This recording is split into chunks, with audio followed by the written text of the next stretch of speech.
मेरा नाम मुस्कान है। बचपन से लेकर अब तक मैं अपने माता पिता से ज़्यादा अपने भैया को जानती थी, जिन्होंने मेरे माता पिता के मरने के बाद हमेशा मेरा ख्याल रखा था। मैं उनसे उम्र में छोटी थी, लेकिन छोटी उम्र में ही घर की जिम्मेदारी मैंने अच्छे से संभाल ली थी और अपने छोटे छोटे हाथों से मैं भैया को खाना बनाकर खिलाया करती थी। भैया मुझे बहुत प्यार करते थे। उनका नाम आरशब था। हम दोनों एक दूसरे के बिना अधूरे थे।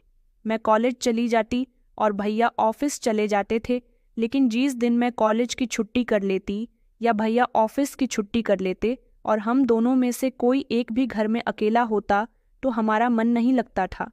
मोहल्ले के लोग तो हम दोनों भाई बहन के रिश्ते पर गर्व करते थे। हम दोनों भाई बहन जब छोटे थे तभी हमारे माता पिता हमें इस दुनिया में अकेला छोड़कर चले गए थे। उस समय भैया की उम्र लगभग 15 साल थी। मम्मी पापा के मरने के बाद भैया ने हमेशा मेरा ख्याल रखा। कम उम्र से ही भैया ने नौकरी करनी शुरू कर दी थी। वो काम भी किया करते थे, पढ़ाई भी किया करते थे। मेहनत और लगन ने उन्हें कामयाब बना दिया था। जिंदगी मामूली सी थी, लेकिन हमारे दिलों में जो मोहब्बत थी वो बहुत ही अनमोल थी। फिर वो दिन आया जब भैया ने अपने लिए एक लड़की पसंद कर ली थी। भैया ने मुझे उसके बारे में बताया तो मैं फौरन ही पड़ोस की आंटी को लेकर उस लड़की के घर चली गई थी और भैया का रिश्ता पक्का कर दिया था। मुझे अपने भैया की पसंद पर गर्व महसूस हुआ था। वो लड़की बहुत सुंदर थी और उसका नाम अंशिका था। भैया की शादी के दिन में सबसे ज़्यादा खुश थी, क्योंकि इस घर में अब मेरी साथी आने वाली थी। मैंने दिल में ठान लिया था कि मैं अपनी भाभी को कभी भी भाभी नहीं बल्कि अपनी बड़ी बहन की तरह समझूंगी। भैया की शादी खूब धूमधाम से की गई। उनकी शादीशुदा जिंदगी की शुरुआत हो गई थी। भाभी शुरू में मोहब्बत से पेश आती थी। मैंने भी अपनी नई भाभी का स्वागत घर में बड़ी धूमधाम से किया था। मैंने भाभी से कहा कि भाभी, अगर कभी भैया आपको सताएं तो मुझे ज़रूर बताना, मैं फ़ौरन उनसे बदला ले लूँगी। भाभी मेरी बातों पर हंस पड़ती थी और कहती कि तुम तो पहले से ही मेरी दोस्त बन गई हो। वक्त आगे बढ़ता जा रहा था। घर का माहौल बहुत हंसी खुशी वाला था। भैया भर शाम देर से घर आते थे, लेकिन आते ही सबसे पहले मुझसे मिलते थे। वो मुझसे मेरी पढ़ाई के बारे में बातें किया करते थे और पूछते थे कि मैं आगे क्या बनना चाहती हूँ। लेकिन कभी कभी भाभी के अंदाज बदले हुए होते थे, जैसे हम दोनों भाई बहन की मोहब्बत उन्हें पसंद नहीं हो, लेकिन मैंने कभी इस बात पर ज़्यादा ध्यान नहीं दिया था। दिन इसी तरह से गुजरते गए। एक दिन दोपहर का समय था। कॉलेज से आने के बाद मैंने देखा कि भाभी सब्जी काट रही थी। मैंने उनके पास जाते हुए कहा कि भाभी, आज मेरे पेट में दर्द हो रहा है, मेरे लिए कुछ हल्का सा बना दीजिए। उन्होंने मुंह बिगाड़ते हुए कहा कि दोपहर की खिचड़ी रखी हुई है, वो खा लेना। मैं भाभी के ऐसे अंदाज पर खामोश हो गई। 2-3 दिन इसी तरह से गुजर गए थे। उस दिन संडे था। मैं और भैया घर पर ही थे जब घर का दरवाज़ा बजने लगा। मैं जब दरवाज़ा खोलने के लिए गई तो एक बड़ी उम्र की औरत और उनके साथ एक जवान लड़का था। उन्होंने भैया का नाम लिया और कहने लगी कि बेटा, मैं तुम्हारी मम्मी की दोस्त थी। मैंने उनको घर के अंदर आने की इजाज़त दी। भैया ने जब उनको देखा तो वो फ़ौरन कमरे में ले गए और मुझे चाय बनाने का इशारा दिया। जब चाय बनाकर कमरे में लेकर गई तो मुझे उनकी आवाज़ साफ सुनाई दी। उन्होंने भैया से कहा कि बेटा, तुम्हारी बहन मुस्कान के लिए अपने भतीजे का रिश्ता लेकर आई हूँ। तुम्हारी बहन बहुत अच्छी है, हमें पसंद है तुम्हें, हमारा भतीजा भी बहुत पसंद आएगा।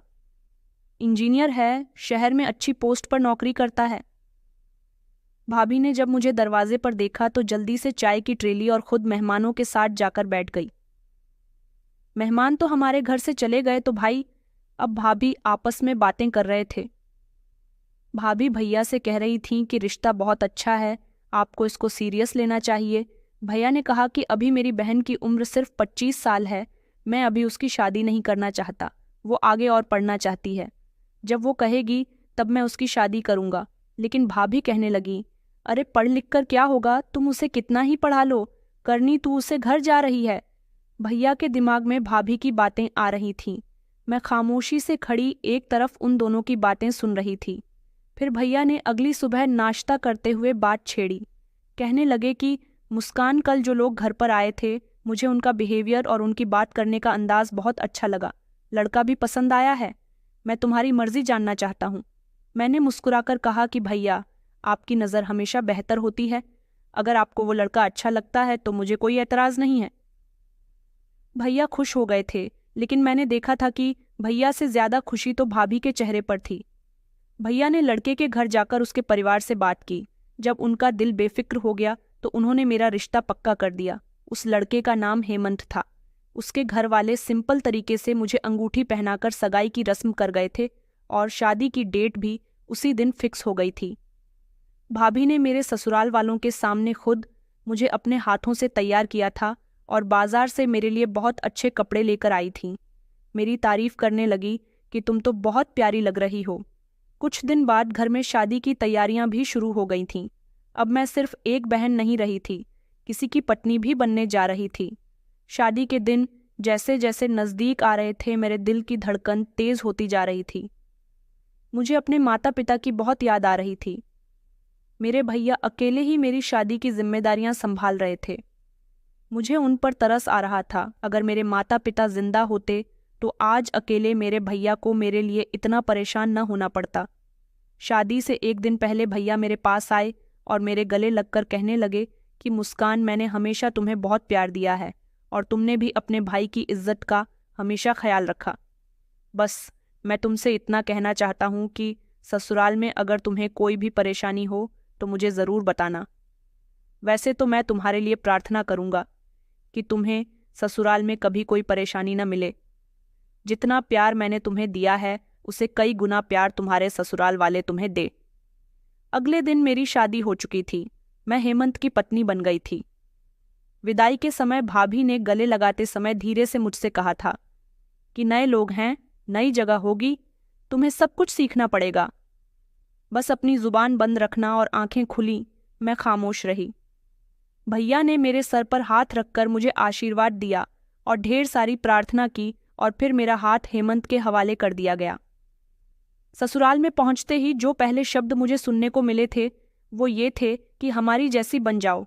कहाँ तुम छोटे घर से आई हुई हो, कहाँ हम बड़े लोग, अब तुम्हें यहाँ रहकर हमारे माहौल में ढलना होगा।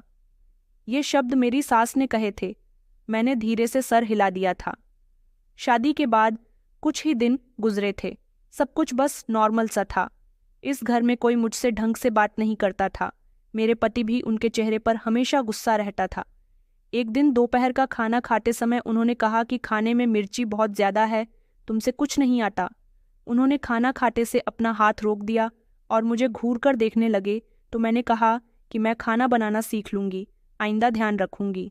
मैंने प्लेट उठाते हुए कहा कि लाइए, आपके लिए दूसरी सब्जी ला देती हूँ, तो उन्होंने कहा कि नहीं नहीं, रहने दो, अब मैं खाना खा चुका हूँ।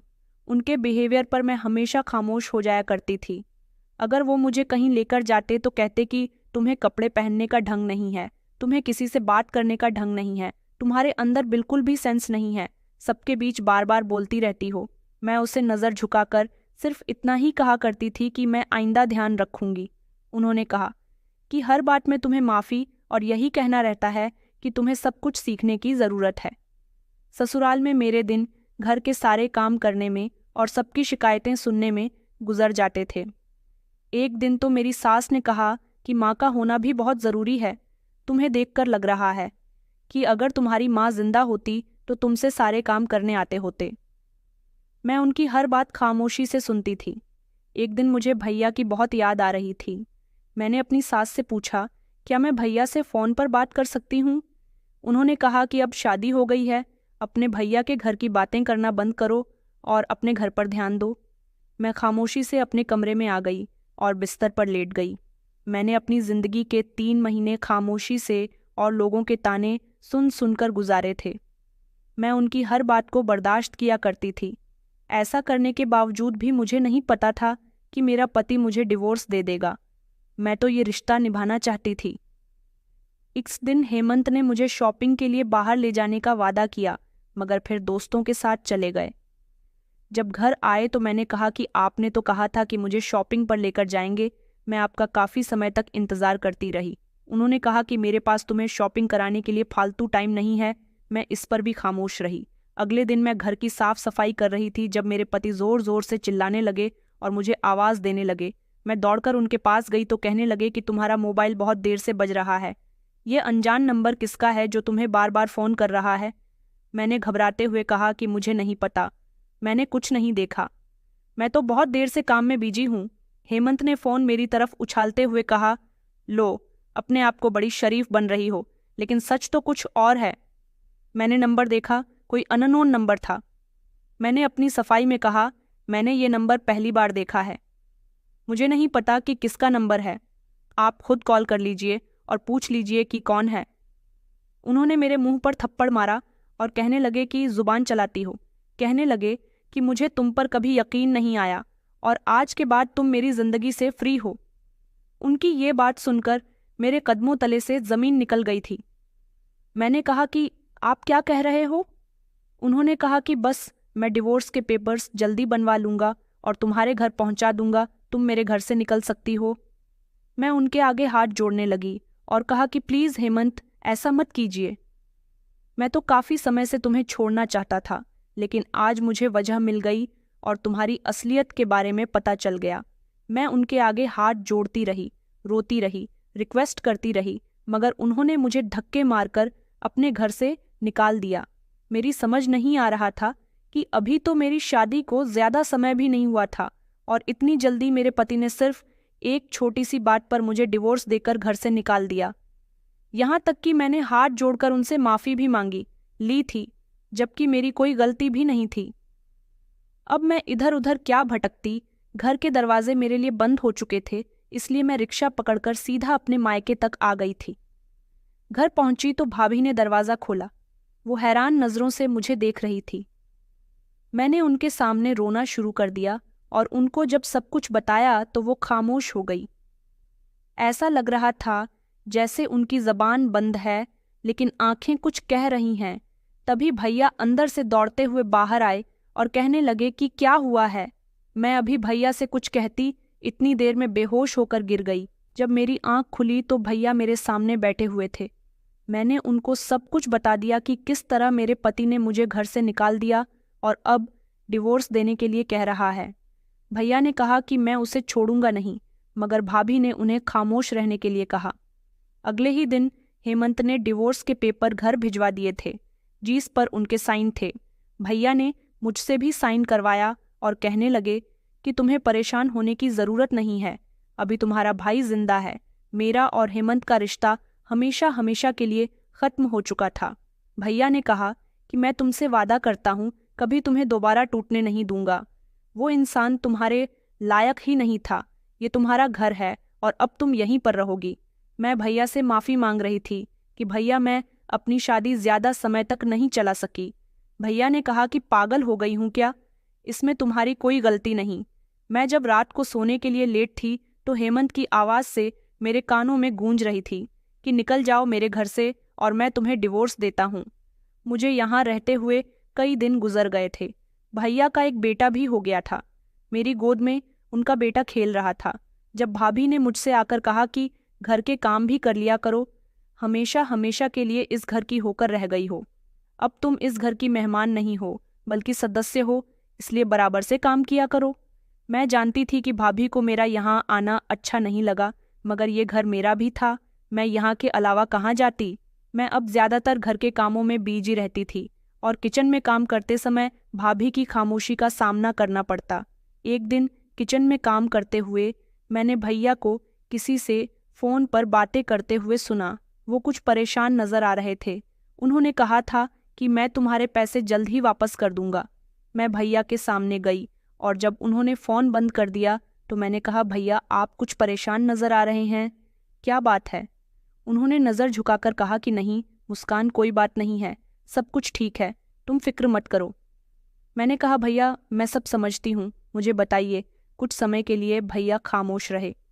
फिर उन्होंने धीरे से कहा कि कुछ नहीं, फाइनेंशियल कंडीशन कुछ ठीक नहीं चल रही।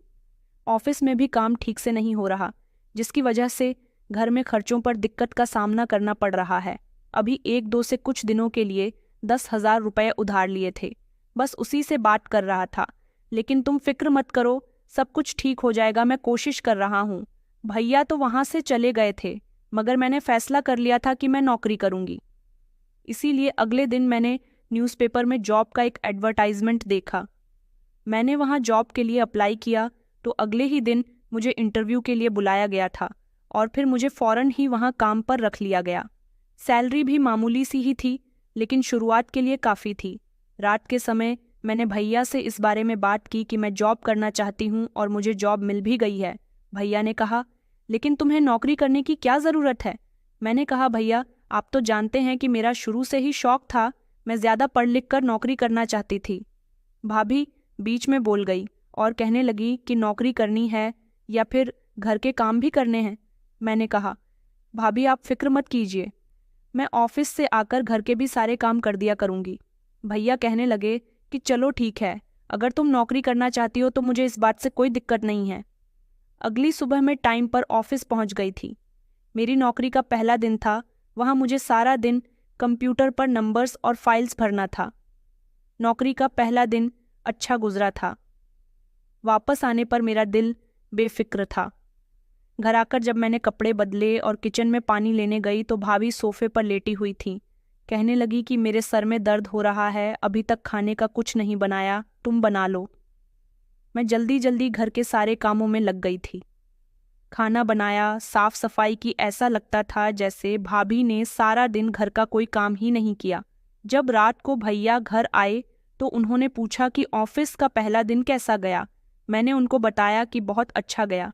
फिर उन्होंने सैलरी के बारे में पूछा तो मैंने कहा कि भैया मैं बिजली और गैस का बिल दे दिया करूँगी। भैया कहने लगे कि नहीं नहीं, तुम अपनी सैलरी अपने पास रखो, तुम्हारे भी अपने बहुत खर्चे हैं। मगर मैंने उनको समझा दिया कि मैं इतना तो कर ही सकती हूँ। भाभी ने बात करते हुए कहा कि काम करने का शौक है तो सुबह जाकर काम कर लो, लेकिन वापस आकर घर के भी काम करने पड़ेंगे। भैया भाभी की बात सिर झुकाकर सुनती रहे। मैंने कहा, भाभी मैं ऑफिस से आकर सारे काम कर लिया करूँगी, आपको फिक्र करने की ज़रूरत नहीं है। रात को भैया ने चुपके से पूछा कि मुस्कान कुछ भी हो, तुम्हें अपनी भाभी की बातों का बुरा नहीं मानना है, वो थोड़ी जज्बाती है। मैंने कहा, भैया मैं भाभी की बातों का बुरा नहीं मानती, बस सबको खुश रखना चाहती हूँ। कुछ दिनों के बाद मैंने सैलरी से कुछ पैसे बचाकर भैया का लिया हुआ कर्जा निपटाने के लिए उन्हें दे दिए थे। भैया बहुत खुश हुए थे और वो मेरे सर पर हाथ रखकर कहने लगे कि बचपन से लेकर अब तक तुम हमेशा मेरा ख्याल रखती आई हो। मैंने कहा, भैया हमेशा आपने मुझे जीना सिखाया, अब मेरी बारी है। और उस दिन मुझे लगा कि मैंने सिर्फ नौकरी शुरू नहीं की, बल्कि भैया की कुर्बानी का थोड़ा सा बोझ भी अपने कंधों पर उठा लिया। शाम को जब मैं ऑफिस से घर पहुंची तो घर का दरवाज़ा खुला हुआ था। मैं जैसे ही घर के अंदर दाखिल हुई तो भाभी बिस्तर पर लेटी हुई थी। कहने लगी कि मेरी तबीयत ठीक नहीं है, खाना नहीं बनाया, तुम बना लो। मैंने खामोशी से कमरे में जाकर कपड़े बदले और जल्दी जल्दी सारे कामों में लग गई। अब मेरा रोज़ का रूटीन यही हो गया था। पहले मैं ऑफिस जाकर काम किया करती थी, उसके बाद घर आकर सारे काम करती थी। मुझे 1 मिनट आराम करने का भी समय नहीं मिलता था। रात को भी घर के सारे काम से निपटते निपटते 2 बज जाते थे। जैसे ही खाना तैयार हो जाता, भाभी जल्दी से खाना खाने के लिए आ जाती थी और फिर खाने में कमियां निकाला करती थीं। मगर भैया कहते थे कि मेरी बहन ने हमेशा मुझे अपने हाथों से खाना बनाकर खिलाया। मुझे तो हमेशा उसके हाथ का बना खाना बहुत पसंद आता है। भैया के मुंह से तारीफ सुनकर मेरा दिल खुश हो जाता था। हर महीने जब जब मुझे सैलरी मिलती, मैं थोड़ी सी शॉपिंग अपने लिए करती थी। भाभी के लिए भी कोई ना कोई गिफ्ट लेकर आया करती थी और भैया की बेटी के लिए भी चॉकलेट लाया करती। भाभी की कड़वी बातों ने मेरा दिल बहुत उदास कर दिया था। मैं उनकी बातों पर जितना इग्नोर करने की कोशिश करती, उतना ही वो मेरी बेइज्जती करने में कोई कसर नहीं छोड़ती थी। मैं रात को आकर सारे काम करती थी। फिर भी एक दिन भाभी ने भैया के सामने कहा कि देखो, तुम्हारी बहन मुझे बहुत परेशान करती है, ऑफिस से घर आकर सो जाती है, घर के सारे काम मुझे करने पड़ते हैं। भैया समझ गए थे कि भाभी झूठ बोल रही है, इसलिए वो खामोश रहे और मुझे खाना खाने का इशारा दिया। जब उन्हें लगा कि भैया ने मुझे कुछ नहीं कहा तो वो किचन में आकर कहने लगी कि तुम बस अपने भाई की ही अच्छी बनती हो। मैंने कहा, भाभी मैं अपने भाई के लिए हमेशा से अच्छी हूँ, बस आपकी नज़र में फ़र्क है। टूशो भाभी खामोश हो गई, लेकिन उनकी नज़रों में नाराज़गी थी। अगले दिन ऑफिस में एक मीटिंग रख ली गई। घर वापस आने में देर हो गई। मैं जब घर पहुंची तो भाभी ने गुस्से से दरवाज़ा खोला और कहने लगी, अब क्या हर दिन देर से ही घर आओगी? तुम्हारे ऑफिस में रात का भी काम है क्या? मैंने कहा, भाभी आज मीटिंग थी इसलिए देर हो गई, वरना तुम्हें रोज जल्दी ही आ जाती हूँ। उन्होंने कहा कि तुम्हारे बहाने तो खत्म ही नहीं होते, चलो जल्दी से किचन में बर्तन पड़े हुए हैं, उन्हें धो दो। भाभी की बात सुनकर तो मेरा खाना खाने का भी मन नहीं कर रहा था। फिर क्या था, कपड़े बदलने के बाद मैं काम में लग गई थी। भैया ने भी पूछा कि आज देर क्यों हो गई थी, तो मैंने उन्हें बता दिया कि आज ऑफिस में काम ज्यादा था। उन्होंने मेरे सर पर हाथ रखा और कहने लगी कि मैं जानता हूँ तुम खुद को बहुत थका रही हो, लेकिन तुम्हारा साथ मेरी जिंदगी का सुकून है। तुमने हमारे लिए जो किया है मैं कभी नहीं भूलूंगा। भैया की बात सुनकर मेरी आंखों में आंसू आ गए थे। अगले दिन जब मैं किचन में नाश्ता बना रही थी तो भाभी मेरे पास आई और कहने लगी कि मेरे सोने की अंगूठी गायब हो गई है। कल तक तो अलमारी में ही थी, लेकिन अब नहीं मिल रही। मैंने चौंक कर उनकी तरफ देखा। मैंने कहा, भाभी आपने चेक किया? अच्छी तरह से, शायद आप कहीं और रखकर भूल गई हो। उन्होंने कहा कि मुझे सब पता है, पर तुम ऑफिस से आकर अकेली किचन में भी गई थी और मेरे कमरे में भी। मैंने पलट कर कहा, भाभी आपका क्या मतलब है? आप मुझ पर झूठा इल्जाम लगा रही हो। उन्होंने कहा कि तुम्हें पैसों की जरूरत थी ना, शायद इसीलिए तुमने मेरी सोने की अंगूठी चुरा ली हो। मैं इल्जाम नहीं लगा रही हूँ, बस बात साफ कर रही हूँ। भाभी के मुंह से निकले शब्द मेरी बर्दाश्त की हद को खत्म कर रहे थे।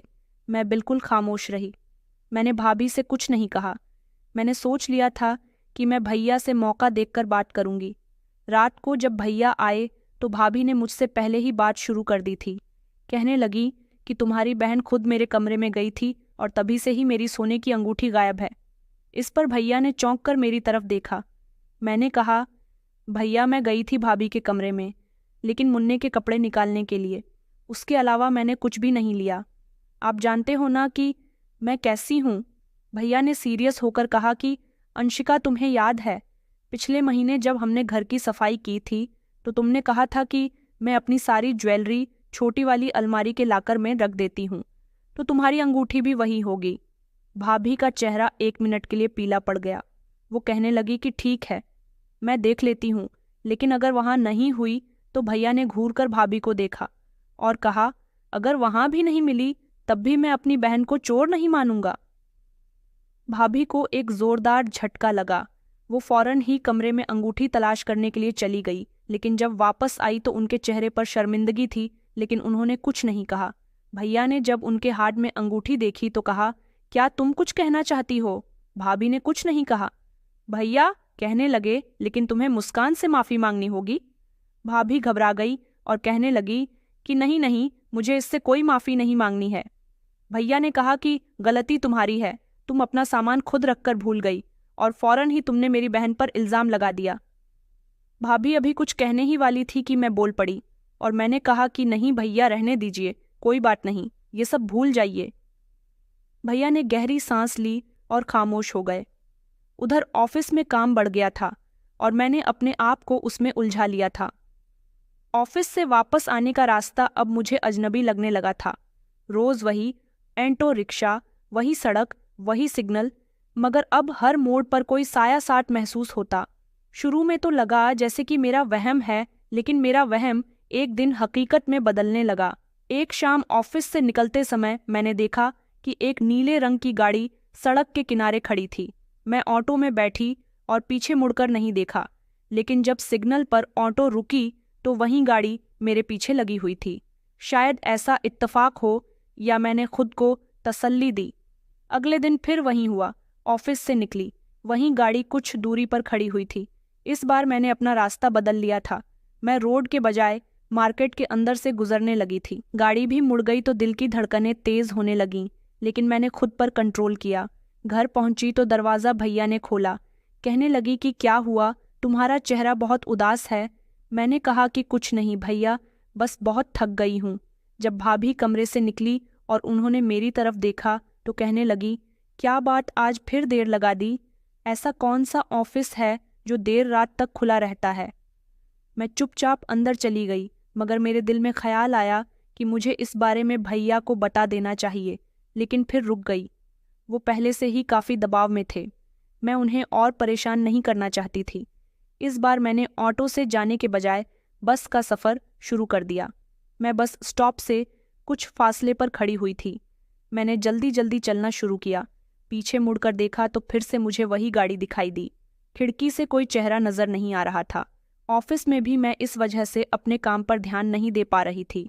मेरा ऑफिस में काम करना मुश्किल होता जा रहा था। मैनेजर ने मुझे एक दिन बुलाया और पूछा कि तुम ठीक तो हो ना? तुम्हारी परफॉर्मेंस दिन ब दिन खराब होती जा रही है। देखो, तुम एक इम्पॉर्टेंट प्रोजेक्ट पर काम कर रही हो, इसलिए अपनी सेहत और काम दोनों का ख्याल रखो। मैं बहुत ज़्यादा परेशान थी। मेरा दिमाग उलझा हुआ था। जब ऑफिस से निकलकर जैसे ही ऑटो लेने के लिए सड़क के किनारे गई, वहीं गाड़ी कुछ दूरी पर रुकी। मैंने फ़ोन निकाला और नंबर मिलाने का बहाना किया, लेकिन असल में मैं उसकी नंबर प्लेट नोट कर रही थी। तभी गाड़ी एकदम से आगे बढ़ गई और गायब हो गई। उस दिन मैं बहुत डर गई थी। घर पहुंची तो भैया सामने बैठे हुए थे। उनकी गोद में मुन्ना था। उन्होंने मुझे देखा तो पूछने लगी, सब ठीक है, तुम परेशान लग रही हो। मैंने कहा कि नहीं भैया, बस्तर में दर्द हो रहा है। उन्होंने कहा कि अगर कोई परेशानी हो तो मुझे ज़रूर बताना, छुपाने की ज़रूरत नहीं है, परेशानी छुपाने से और ज़्यादा बढ़ जाती है। मैंने कहा कि जी भैया, अगर कुछ हुआ तो आपको ज़रूर बताऊंगा। अगली दोपहर में लंच के बाद ऑफिस की खिड़की से बाहर झांक रही थी, तभी नीचे मुझे वही गाड़ी नजर आई। अब मेरा शक यकीन में बदल गया था। मैंने फॉरेन कंपनी के सिक्योरिटी गार्ड से कहा कि ये गाड़ी रोज यहाँ आती है, लेकिन किसी को लेने नहीं, बस कुछ देर खड़ी रहती है। प्लीज़ आप इस पर नज़र रखा करें। गार्ड ने अपनी गर्दन हिला दी और कहने लगा कि जी मैडम, मैं ध्यान रखूंगा। अगले दिन मुझे गार्ड ने बताया कि मैडम कल भी वही गाड़ी ही आई थी, लेकिन जैसे ही मैं उसके करीब गया वो फ़ौरन चली गई। मैंने उनसे रिक्वेस्ट की और कहा कि प्लीज़ आप कुछ दिनों के बाद इसकी CCTV फुटेज अपने पास सेव रखना। शाम को वापसी पर मैंने एक बार फिर रास्ता बदल लिया था। अब की बार मैं ऑटो से आधे रास्ते ही उतर गई थी और पैदल चलने लगी। मैं देखना चाहती थी कि वो गाड़ी मेरे पीछे आती है या नहीं। थोड़ी देर बाद वही गाड़ी धीरे धीरे मेरे बराबर से गुजरने लगी। शीशे काले थे, कुछ नज़र नहीं आ रहा था। मैंने जल्दी से एक गली में मुड़कर खुद को बचाया। घर जाकर मैं कमरे में बंद हो गई थी। मेरा दिल ज़ोर ज़ोर से धड़क रहा था और मैं सोच रही थी कि मैं इस बारे में भैया को कैसे बताऊं। फिर सोचा कि अभी नहीं, जब तक मेरे पास सबूत नहीं आ जाता। 2 दिन के बाद वो गाड़ी ऑफिस के पीछे वाली गली में खड़ी हुई थी। गार्ड ने मुझे बताया कि मैडम, इस कार में 2 आदमी थे। एक फ़ोन पर बात कर रहा था, दूसरा बाहर बिल्डिंग की तरफ देख रहा था। मैंने अगले दिन ऑफिस की छुट्टी कर ली और करीब के पुलिस स्टेशन में रिपोर्ट लिखवाने का सोचा, लेकिन दिल डर गया। भाभी और मोहल्ले वाले मेरे बारे में क्या सोचेंगे, कहीं मुझ पर इल्ज़ाम न लगा दे, यही सब सोचते हुए रात हो गई थी। मैंने सब कुछ अपनी डायरी में लिखना शुरू कर दिया था, गाड़ी का नंबर और बाकी सारी डिटेल्स। अब यही सब मेरी जिंदगी का रूटीन बन गया था। आसमान पर बादल थे और गलियां सुनसान। जब ऑटो मेरे करीब पहुंचा तो मैंने कुछ दूरी पर उतरने का फैसला किया। कहा कि भैया, यही रोक दो। मैं किराया देकर पैदल गली में दाखिल हो गई।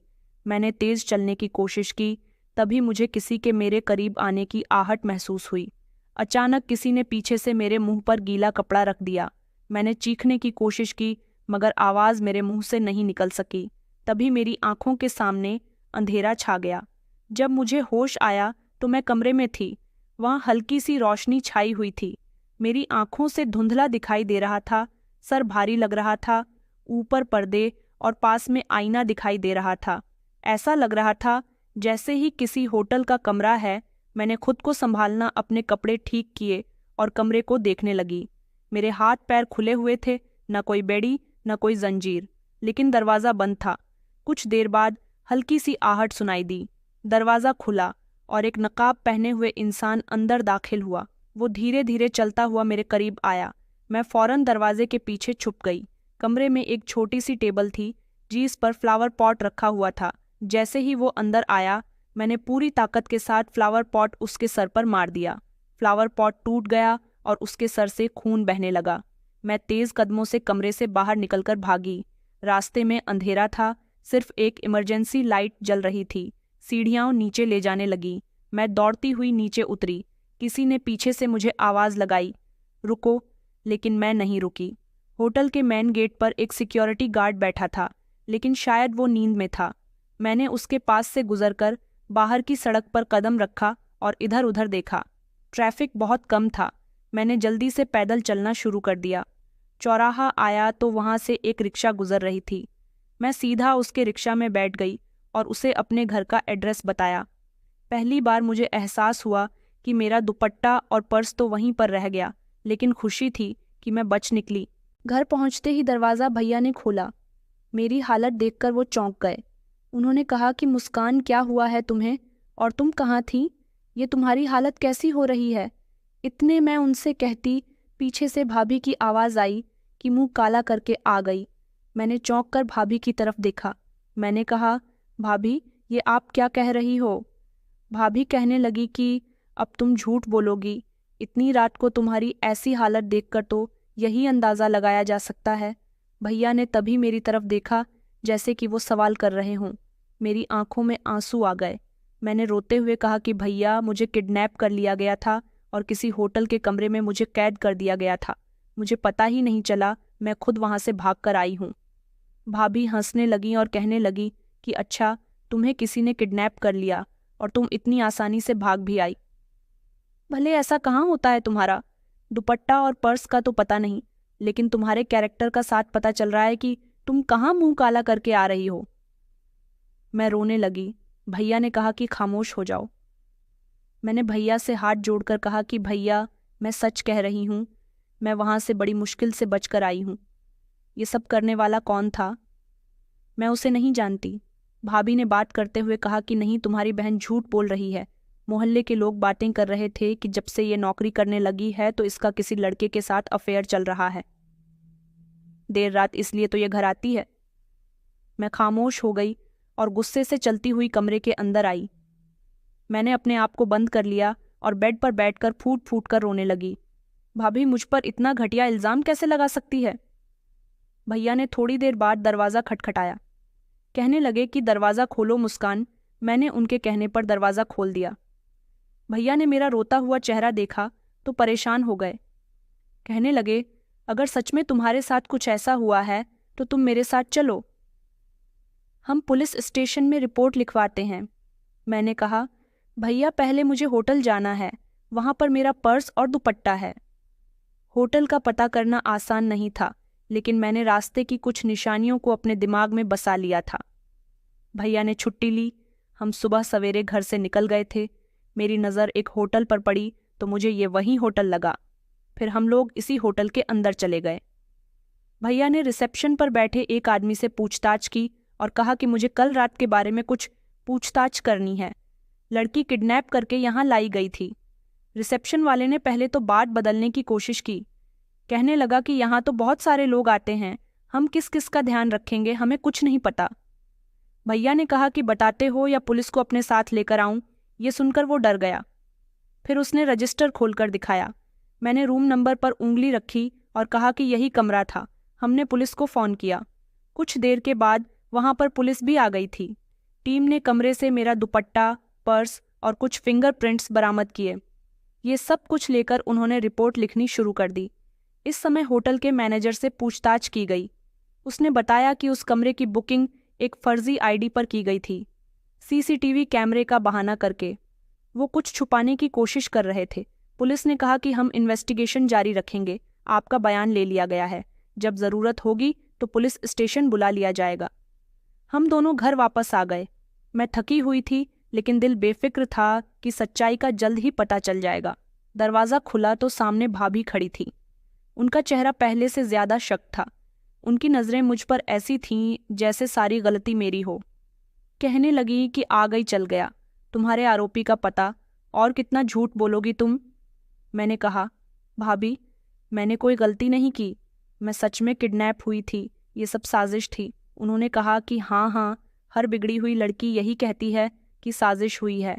तुम जैसी लड़कियां जब रंगे हाथों पकड़ी जाती है तो इसी तरह से मासूम बनती है। मैंने भैया की तरफ देखा। भैया, आप तो मुझे जानते हैं, क्या आपको भी मुझ पर शक है? भैया खामोश रहे, लेकिन उनकी नज़र मेरी नज़र से नहीं मिल रही थी। मैंने कहा, भैया मैं कसम खाती हूँ, मैं सच बोल रही हूँ। पुलिस के पास रिपोर्ट है, सबूत है, पुलिस सब कुछ पता लगा लेगी। भाभी ने बात काट दी और कहा कि बहाने मत बनाओ, तुमने इस घर को बदनाम कर दिया। मोहल्ले के लोग भी बातें बना रहे हैं। मैंने कहा, नहीं भाभी, ऐसा कुछ नहीं है। भाभी कहने लगी कि अब तो मुझे लगता है कि तुम्हारे भाई को भी यकीन कर लेना चाहिए। मैंने कहा, नहीं भैया, आप बताते क्यों नहीं हैं कि आप मुझ पर यकीन करते हैं। भैया ने गहरी सांस ली और कहने लगे कि मुस्कान, ये सब कुछ बहुत अजीब हो रहा है। लोग बातें बना रहे हैं, सच और झूठ के बीच फैसला करना मुश्किल हो रहा है। मैंने कहा, भैया, तो आप भी मानते हैं कि मैं झूठ बोल रही हूँ? भैया ने कुछ नहीं कहा और उनकी खामोशी मेरे लिए सबसे ज्यादा कड़वी थी। भाभी ने मौका देखा और कदम बढ़ाकर दरवाज़ा खोला और कहने लगी कि निकल जाओ यहाँ से, तुम अब यहाँ और नहीं रह सकती। तुम्हारी वजह से हमारी बहुत बदनामी हो रही है। मैंने कहा कि मैं नहीं जाऊंगी, ये मेरा घर है। भैया ने नज़र झुकाते हुए कहा कि मुस्कान, शायद अंशिका ठीक कह रही है। हालात ऐसे हो गए हैं कि तुम्हारा यहाँ रहना ठीक नहीं। मैंने कहा, भैया, इसका मतलब आप भी मुझे घर से निकालना चाहते हैं? भैया ने कुछ नहीं कहा, सिर्फ दरवाजे की तरफ इशारा किया। मैं रोने लगी। मुझे अपने भैया से ऐसी उम्मीद नहीं थी। मैंने सोच लिया था कि जब भैया को मुझ पर यकीन नहीं है तो मेरा यहाँ रुकना बेकार है। मैंने अपने कपड़े पैक किए और धीरे धीरे दरवाजे की तरफ बढ़ी। भाभी ने तो दरवाज़ा बंद कर दिया, लेकिन भैया ने तो मुझे नज़र उठाकर भी नहीं देखा था।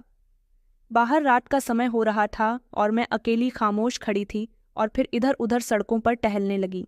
रात बढ़ती जा रही थी। मेरी आंखों से आंसू नहीं रुक रहे थे। मैं बार बार अपने हाथ से आंसुओं को पोंछती और सोचती कि आज मेरी जिंदगी का एक ऐसा समय आ गया कि मेरा भाई मेरी बात मानने के लिए तैयार नहीं। मेरा वो भाई जिसने बचपन से लेकर हमेशा मेरा बहुत ख्याल रखा। मैं चलती रही।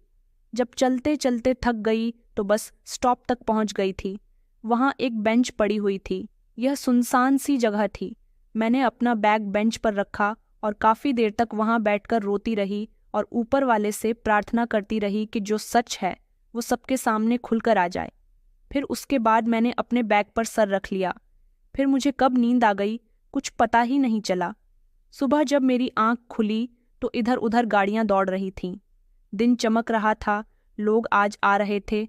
मैंने अपनी हालत ठीक की और अपना बैग लेकर वहां से खड़ी हो गई और इधर उधर देखने लगी, क्योंकि आते जाते लोग भी मुझे देख रहे थे। मुझे उनसे डर लगने लगा और घबराहट छूटने लगी। अभी मैं समझ भी नहीं पा रही थी कि मैं क्या करूं। तभी अचानक पीछे से किसी ने मेरे कंधे पर हाथ मारा। मैंने जैसे ही एक झटके से पीछे पलटकर देखा तो सामने एक जवान लड़का खड़ा था।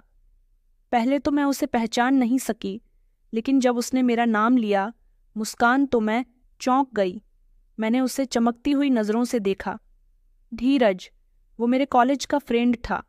कभी हम एक साथ पढ़ा करते थे, कुछ मुलाकातें भी हुई थीं, ढेर सारी बातें भी हुई थीं, लेकिन वक्त गुजरने के साथ साथ सब कुछ धुंधला गया। उसने कहा, मुस्कान, ये तुमने अपनी क्या हालत बना ली है और तुम यहाँ पर क्या कर रही हो? मैं तुम्हें कल रात से ढूंढ रहा हूँ।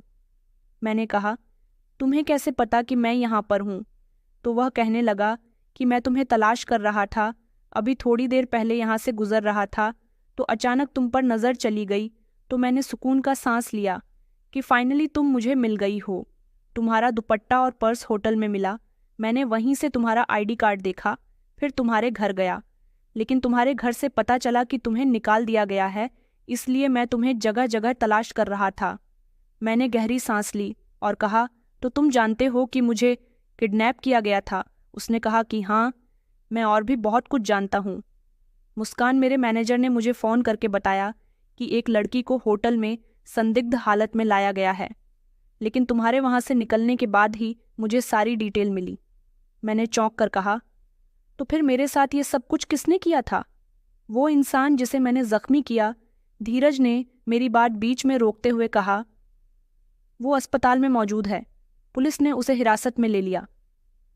लेकिन मुस्कान, तुम्हें पता है कि वो इंसान कौन है?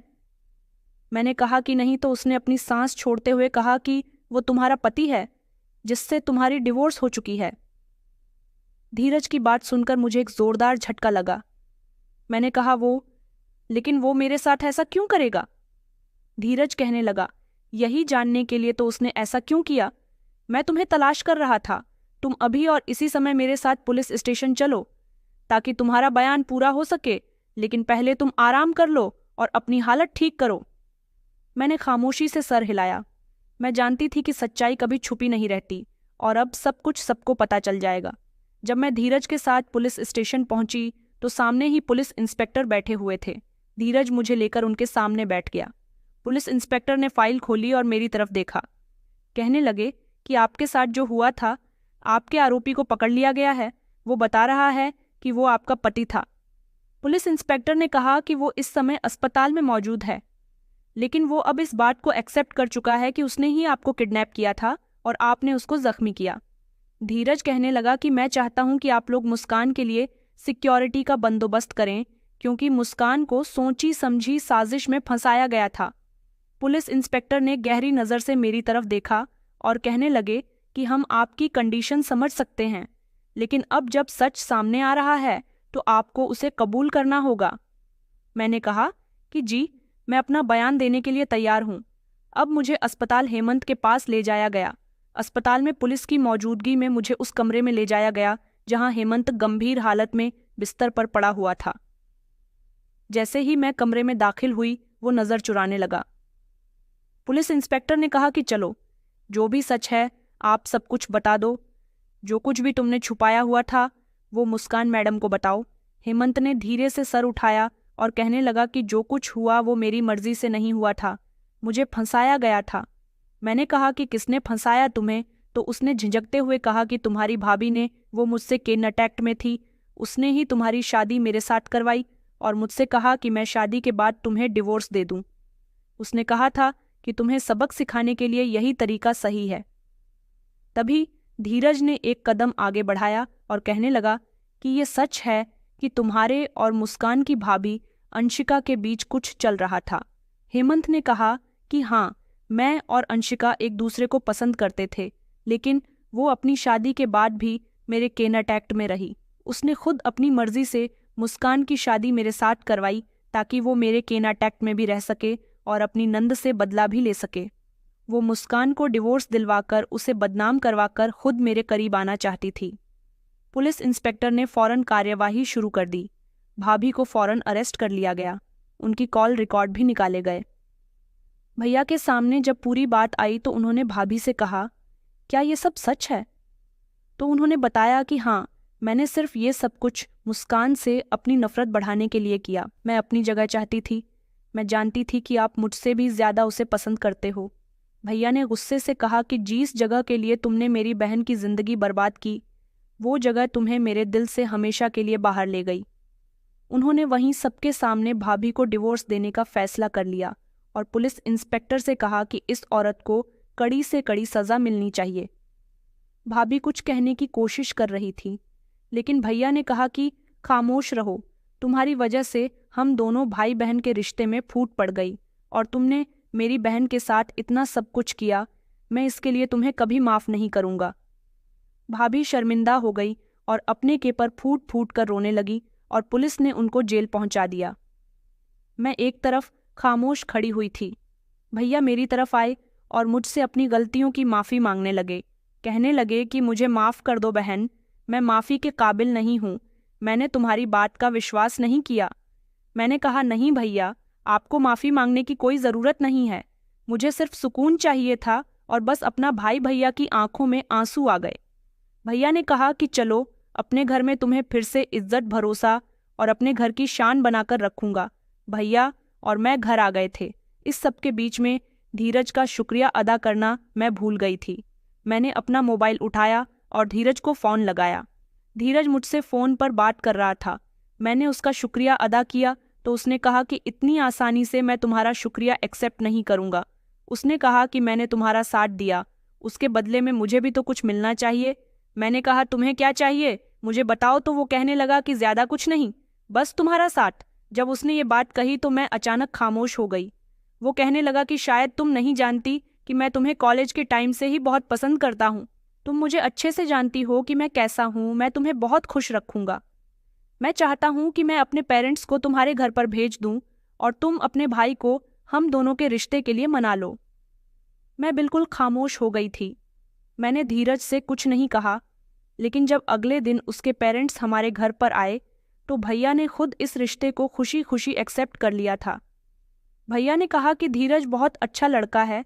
सब कुछ जानते हुए भी उसने अपने माता पिता को इज्जत से हमारे घर पर भेजा, तो फिर इस रिश्ते से इनकार करना बनता ही नहीं है। इस बार मैं बहुत खुश थी। मैं धीरज को बहुत अच्छे से जानती थी और उसने जो मेरे लिए किया था उसका उपकार शायद मैं सारी जिंदगी नहीं भूल सकती थी। भैया ने मेरी शादी धीरज के साथ करवा दी और अब मैं धीरज के साथ एक अच्छी जिंदगी गुजार रही हूँ। वो काफ़ी दौलतमंद इंसान है।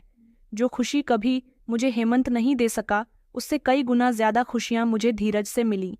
दूसरी तरफ मेरे भैया अकेले रह गए थे, तो कुछ समय के बाद मैंने उनके लिए भी एक अच्छी सी लड़की तलाश करके उनकी दूसरी शादी करवा दी, क्योंकि भैया के पास बेटा था और उसका ख्याल रखने के लिए एक औरत की बहुत ज़रूरत थी। जिस लड़की से भैया की शादी करवाई थी, वो लड़की काफ़ी सुलझी हुई और सीधी लड़की है और आज भी भाभी बनकर मुझसे बहुत मोहब्बत करती है। उसने भैया और उनके बेटे को बहुत होश रखा हुआ है। तो दोस्तों, कहानी कैसी लगी कमेंट में ज़रूर बताएं। वीडियो अच्छी लगी तो इसे लाइक करें और हमारे चैनल को सब्सक्राइब करना ना भूलें। धन्यवाद।